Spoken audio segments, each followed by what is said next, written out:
Halo pembaca setia Lestari, selamat datang di Kisah Luka yang Membalas, sebuah perjalanan tentang cinta, pengkhianatan, dan kebangkitan. Siapkan hati, nikmati setiap episodenya, dan jangan lupa bagikan pendapat kalian. Matahari belum sepenuhnya terbit ketika Deva mulai mengayuh sepedanya di jalanan sempit kampung. Udara pagi masih dingin, tetapi keringat sudah membasahi pelipisnya. Di belakang sepeda tua itu, terikat kotak besar berisi nasi uduk yang ia masak semalaman. Setiap hari, Deva harus berjualan keliling demi menyambung hidup. Ia tahu, hasil jualannya tak akan cukup untuk melunasi utang ibunya, tapi setidaknya bisa menutupi kebutuhan sehari-hari. Deva tinggal bersama ibunya, Bu Siti, seorang wanita paruh, baya yang sering murung dan marah-marah.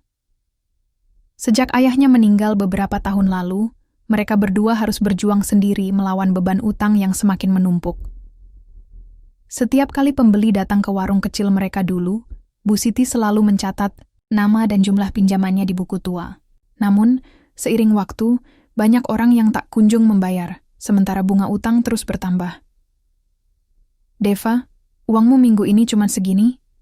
Suara Bu Siti memecah keheningan sore itu saat Deva pulang dari berjualan. Mata Bu Siti menyipit penuh kekecewaan saat melihat uang recehan yang diletakkan Deva di meja dapur. "Ibu, aku sudah berusaha, tapi orang-orang sekarang jarang beli. Mereka bilang nanti-nanti bayarnya," jawab Deva lelah. Ia menunduk, tak sanggup menatap mata ibunya yang penuh amarah. "Nanti-nanti?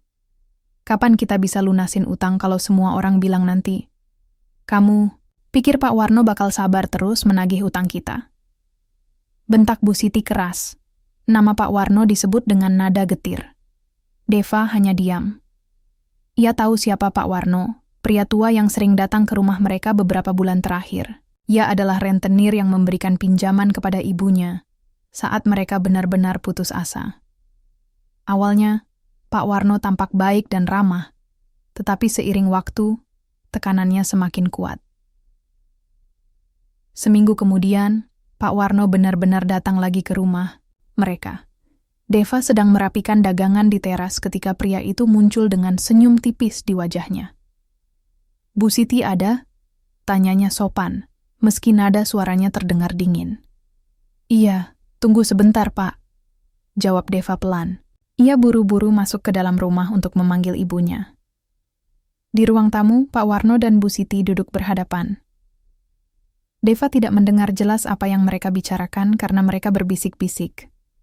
Namun, dari raut wajah ibunya yang semakin tegang, Deva tahu bahwa pembicaraan itu tidak baik. Malam harinya, Bu Siti memanggil Deva ke kamarnya.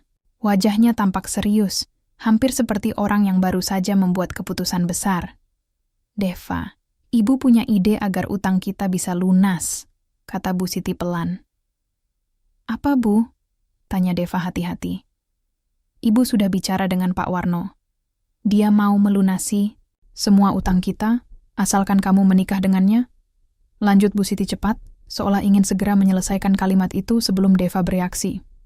Deva terdiam sejenak, lalu matanya membelalak. "Apa? Menikah? Dengan Pak Warno? Ibu gila!" bentaknya tak percaya. "Kamu mau kita terus begini? Utang kita semakin banyak, Deva. Kalau kamu menikah dengan Pak Warno, semua masalah kita selesai. Biaya pernikahan juga dia yang urus," kata Bu Siti dengan nada memohon. "Tidak, Bu, aku nggak mau. Jangan paksa aku," tolak Deva keras. Ia berdiri dan hendak keluar dari kamar, tetapi Bu Siti menahannya.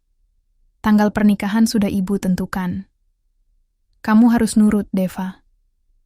Ini demi kita berdua," kata Bu Siti tegas. Deva merasa dunianya runtuh malam itu. Ia tak bisa tidur, memikirkan bagaimana ibunya bisa begitu tega menjual masa depannya hanya demi melunasi utang. Namun, di tengah kebingungan dan kemarahannya, ia juga sadar bahwa ia tak punya pilihan lain. Hari-hari setelah pembicaraan itu terasa seperti mimpi buruk bagi Deva. Ia mencoba melawan keputusan ibunya, tetapi Bu Siti tidak memberinya ruang untuk bernegosiasi. Setiap kali Deva mencoba membahas masalah ini, ibunya hanya mengulangi kalimat yang sama. "Ini demi kita berdua, Deva. Kamu harus nurut. Kenapa aku yang harus mengorbankan hidupku? Kenapa bukan ibu yang cari jalan lain? Protes Deva suatu malam, air mata mengalir deras di pipinya. Ibu sudah tua, Deva. Ibu nggak bisa kerja keras lagi. Kamu masih muda. Kalau kamu menikah dengan Pak Warno, semua masalah kita selesai. Kamu bisa punya hidup lebih baik nanti, jawab Bu Siti dengan nada putus asa. Deva merasa terjebak. Ia tahu ibunya benar. Mereka tak punya pilihan lain. Utang yang menumpuk membuat mereka semakin tercekik. Dan jika tidak segera dilunasi, mereka mungkin akan kehilangan rumah satu-satunya. Namun, bagaimana mungkin ia bisa hidup bersama pria tua yang bahkan tak ia kenal?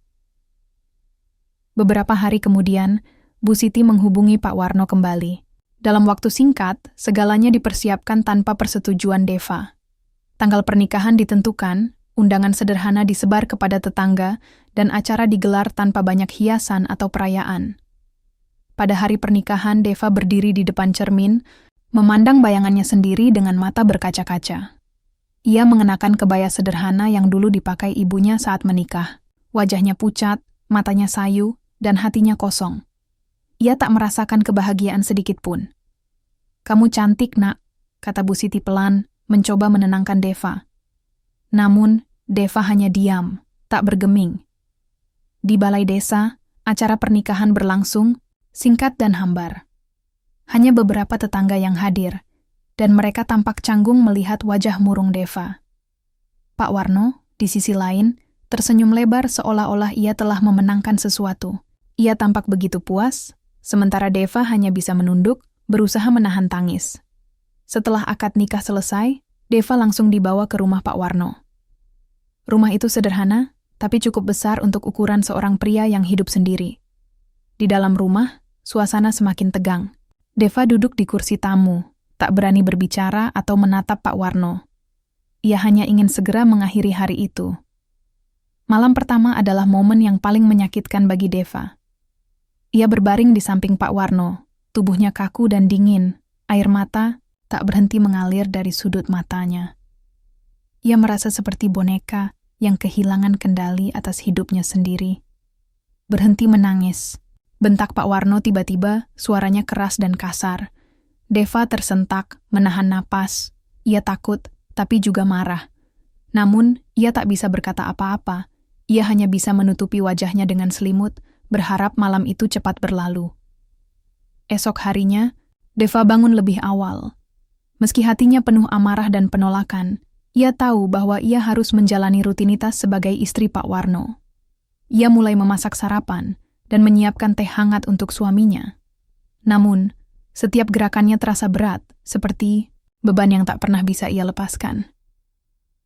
Pak Warno tampak puas dengan layanan Deva di pagi hari.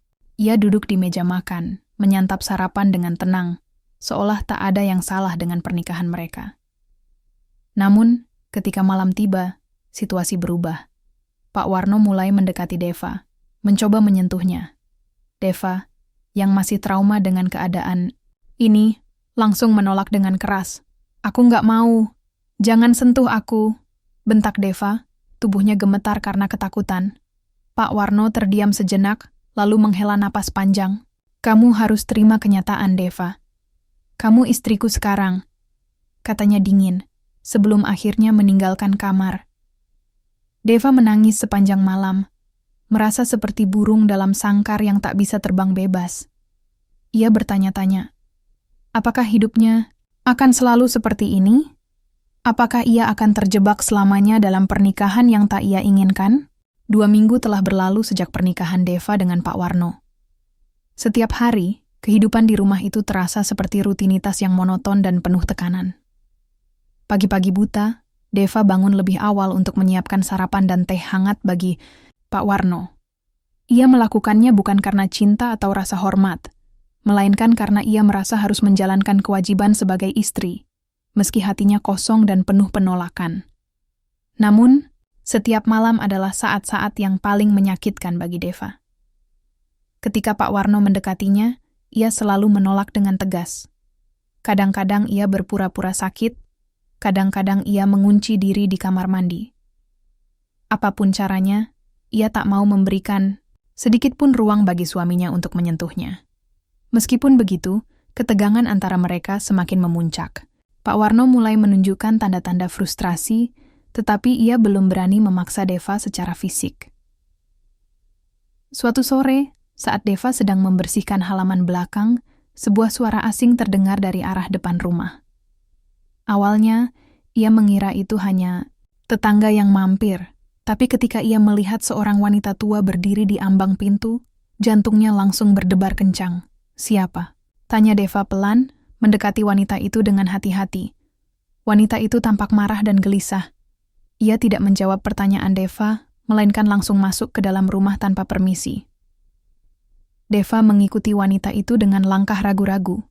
Di ruang tamu, wanita itu duduk dengan gerakan kasar, matanya menyipit tajam ke arah Deva.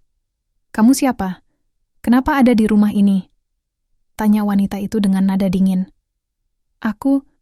Aku istri Pak Warno," jawab Deva pelan, bingung dengan situasi ini. Mendengar jawaban itu, wanita tua itu tertawa sinis. "Istri? Kamu pikir dia bisa punya istri lain? Dia sudah punya aku.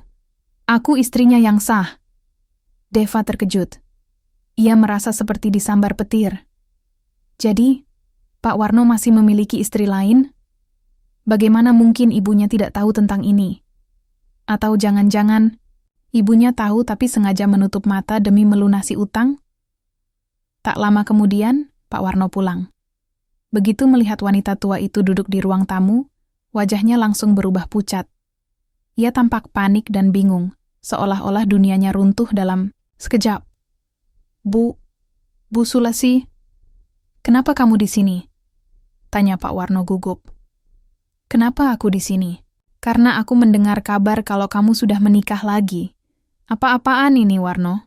Kamu pikir aku akan diam saja?" Bentak wanita itu keras. Pak Warno mencoba menjelaskan, tetapi wanita itu tidak memberinya kesempatan. Ia terus berteriak, menuduh Pak Warno telah mengkhianatinya. Deva hanya diam, mendengarkan percakapan itu dengan perasaan campur aduk, marah, bingung, dan lega. Lega karena ternyata ia bukan satu-satunya korban dalam permainan Pak Warno ini. Setelah beberapa saat, Pak Warno akhirnya berhasil menenangkan wanita itu. Ia membawa Bu Sulasi ke ruangan lain untuk berbicara secara pribadi. Namun, Deva bisa mendengar potongan-potongan percakapan mereka dari balik pintu. "Ini semua salahmu, Warno. Kamu janji bakal urus semuanya, tapi lihat apa yang kamu lakukan sekarang," bentak Bu Sulasi. Aku cuma ingin membantu keluarganya. Utang mereka besar sekali. Aku pikir ini cara yang mudah," jawab Pak Warno dengan nada memelas. "Mudah? Kamu pikir begini mudah? Sekarang bagaimana kita menjelaskan ini ke orang-orang?" Deva merasa cukup mendengar. Ia kembali ke kamarnya. Hatinya dipenuhi amarah dan kebencian. Ia tak habis pikir bagaimana Pak Warno bisa melakukan ini padanya, mempermainkannya demi melunasi utang keluarganya. Beberapa jam kemudian, Pak Warno datang ke kamar Deva. Wajahnya tampak lelah dan tegang. Ia duduk di tepi tempat tidur, menatap Deva dengan pandangan bersalah. "Kamu harus pergi dari sini, Deva," katanya pelan. "Apa?" Deva terkejut. Ia tak menyangka Pak Warno akan mengusirnya begitu saja. "Utang ibumu sudah lunas. Kamu bebas sekarang, tapi kamu harus pergi sebelum ada masalah lebih besar." Deva menatap Pak Warno dengan tatapan tajam. "Jadi, ini semua hanya soal uang? Kamu nikahi aku hanya untuk melunasi utang ibuku?" Pak Warno mengangguk pelan. "Aku minta maaf, Deva. Aku tahu ini salah. Tapi aku juga punya masalah sendiri. Kamu harus pergi sekarang." Deva tak berkata apa-apa lagi. Ia mengemas barang-barangnya dengan cepat, lalu meninggalkan rumah itu tanpa menoleh ke belakang. Hatinya terasa kosong, namun ada sedikit rasa lega, karena ia akhirnya bebas dari pernikahan yang menyakitkan itu. Deva pulang ke rumah ibunya dengan perasaan yang campur aduk.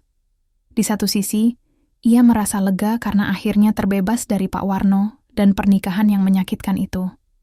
Namun, di sisi lain, amarahnya pada ibunya semakin memuncak.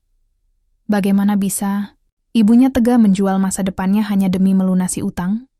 Apakah ibunya benar-benar tidak tahu bahwa Pak Warno sudah memiliki istri sah? Atau jangan-jangan, ibunya tahu tapi memilih untuk menutup mata demi uang? Ketika Deva masuk ke rumah, Bu Siti langsung menyambutnya dengan wajah penuh harap. "Deva, kamu sudah pulang. Bagaimana keadaanmu?" Tanyanya dengan nada cemas. Deva hanya diam, menatap ibunya dengan tatapan dingin. Ia meletakkan tasnya di sudut ruangan, lalu duduk di kursi tanpa mengucapkan sepatah kata pun. Suasana di rumah itu langsung berubah tegang. "Kenapa kamu diam saja? Ada apa, Nak?" tanya Bu Siti lagi. Kali ini dengan nada lebih lembut. "Aku tahu semuanya, Bu," jawab Deva pelan, namun nadanya tajam. "Aku tahu Pak Warno masih punya istri sah. Aku tahu dia cuma mempermainkanku demi melunasi utang kita." Bu Siti terdiam sejenak, wajahnya pucat. "Siapa yang bilang itu padamu?" Wanita itu sendiri yang datang ke rumah Pak Warno. Dia marah besar karena suaminya nikah lagi. "Denganku. Jadi, jangan pura-pura kaget, Bu. Kamu pasti tahu tentang ini, kan?" Bu Siti menundukkan kepala, tak sanggup menatap mata putrinya. Ibu memang tahu. Tapi ibu pikir ini cara terbaik untuk melunasi utang kita. Kamu nggak tahu bagaimana rasanya hidup dengan beban sebesar itu. Jadi, aku harus mengorbankan hidupku hanya karena ibu nggak bisa bayar utang? Apa ibu nggak mikirin perasaanku sama sekali? Bentak Deva, air mata mulai mengalir deras di pipinya. "Ibu minta maaf." "Deva, ibu nggak bermaksud menyakitimu. Ibu cuma ingin kita bebas dari semua masalah ini," kata Bu Siti dengan suara bergetar. "Tapi lihat apa yang ibu lakukan padaku. Aku dipaksa menikah dengan pria tua yang bahkan nggak mencintaiku. Aku disiksa setiap hari di rumah itu. Dan ibu, tahu kenapa? Karena ibu egois," balas Deva keras. Bu Siti tak bisa berkata apa-apa lagi. Ia hanya menangis, merasa bersalah atas semua yang telah terjadi. Namun Deva belum siap untuk memaafkannya. Ia masuk ke kamarnya, mengunci pintu, dan menangis sepanjang malam. Hari-hari berikutnya di rumah mereka dipenuhi ketegangan. Deva menghindari ibunya sebisa mungkin. Ia kembali berjualan nasi uduk keliling, bukan hanya untuk membantu ekonomi, keluarga, tetapi juga untuk melarikan diri dari suasana rumah yang mencekam. Setiap kali ibunya mencoba berbicara dengannya, Deva selalu menolak dengan dingin. Namun, Bu Siti tidak menyerah. Ia terus mencoba mendekati Deva, memohon maaf berkali-kali.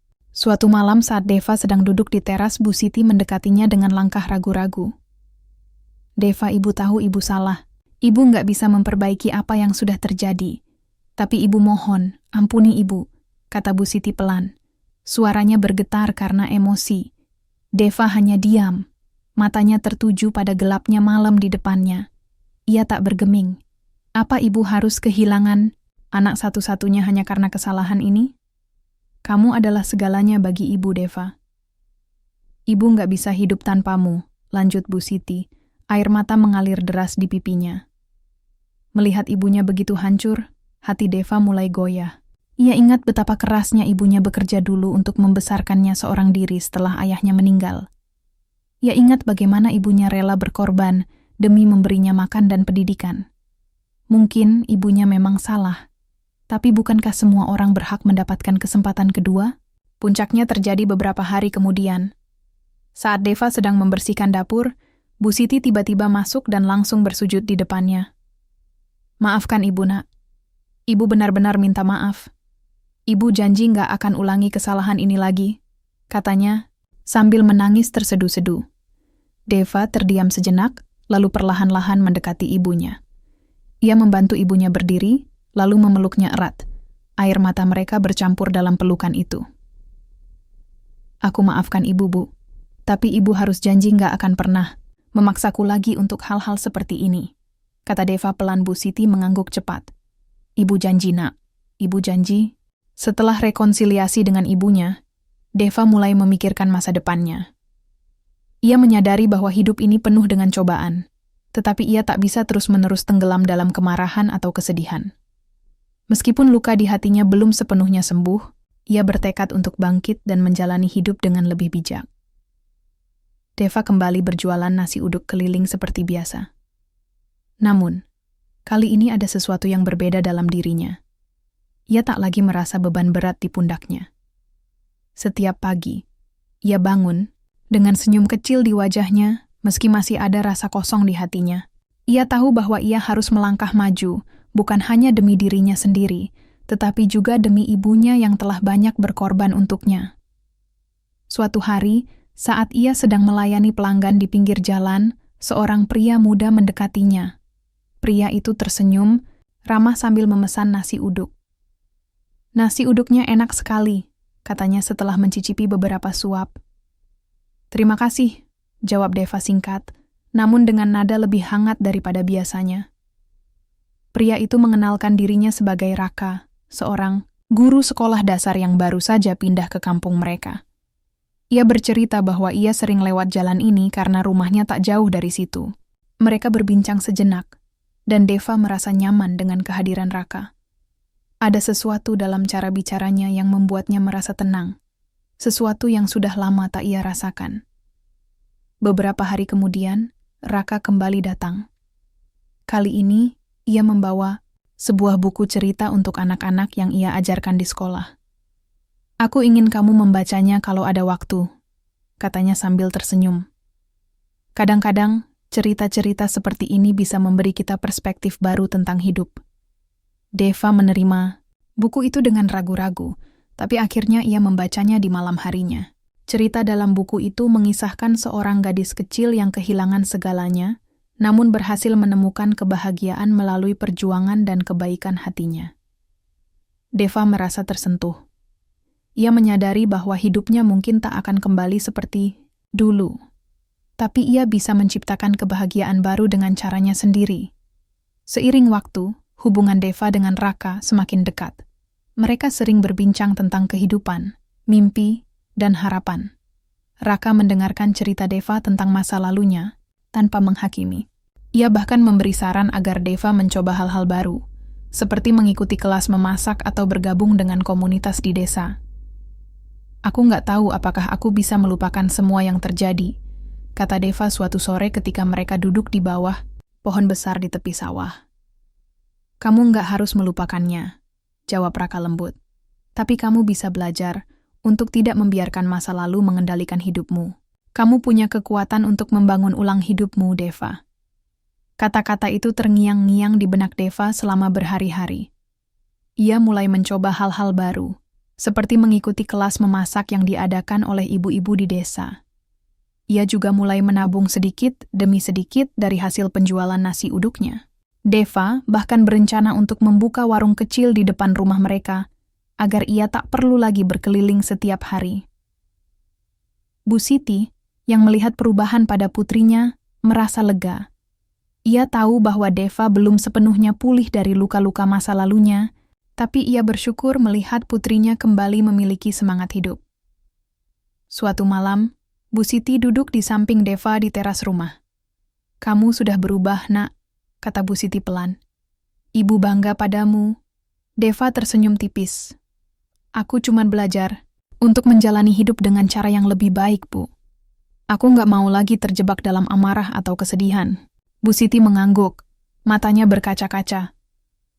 "Ibu minta maaf sekali lagi, Deva. Ibu janji nggak akan pernah memaksamu lagi." Deva memegang tangan ibunya erat-erat. "Aku sudah memaafkan ibu, Bu. Sekarang, mari kita jalani hidup ini bersama-sama."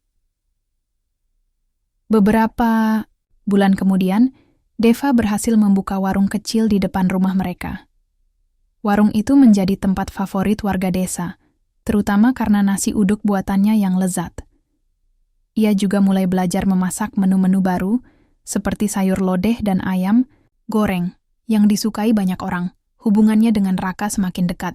Meski mereka belum membicarakan masa depan secara serius, Deva merasa bahwa ia akhirnya menemukan seseorang yang bisa ia percaya dan andalkan.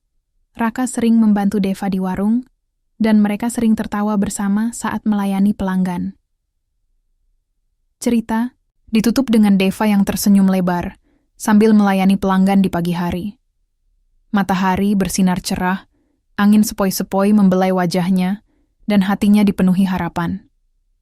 Ia tahu bahwa hidup ini masih penuh tantangan, tapi ia siap menghadapinya dengan kepala tegak dan hati yang lebih kuat.